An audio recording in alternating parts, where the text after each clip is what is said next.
Hello my friends, welcome to the 5-part series on how to write a winning offer in the seller's market to ensure that you get the home of your dreams. So tip number 3 comes in 2 parts.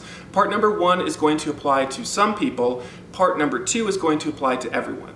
Okay, so part number 1. The number 1 reason why offers fall apart, contracts die, is because a buyer is unable to secure financing.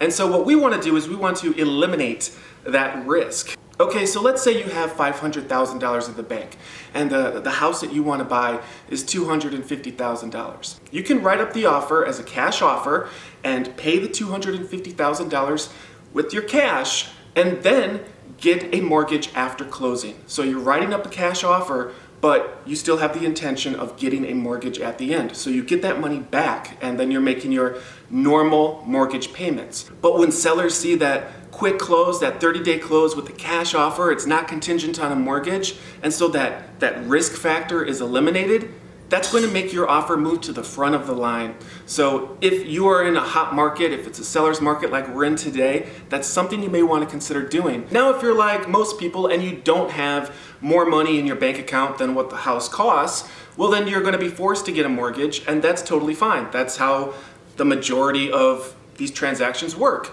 Now, part 2 of this is going to apply to everyone, okay? If you are going to write a mortgage contingency in the contract, write it out without the interest rate percent. So when you write it out on the contract, it's usually conventional 30-year fixed rate mortgage not to exceed blank percentage points of interest. Leave that interest part out because that is a way for buyers to get out of the contract, and sellers know this.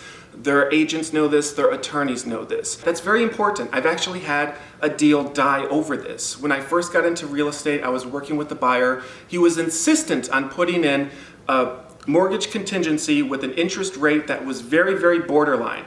Very borderline. And the sellers, they knew this. They told me, they said, take that out.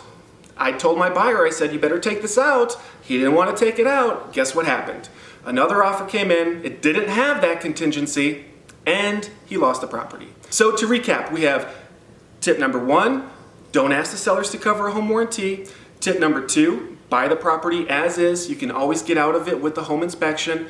And tip number 3, eliminate the mortgage contingency if you can, and if you can't, eliminate the interest rate contingency part. All right, so please join me for tomorrow for tip number 4. Have a great weekend, and don't forget to share this video with your friends, family, anyone that you know that is thinking of buying or selling a home.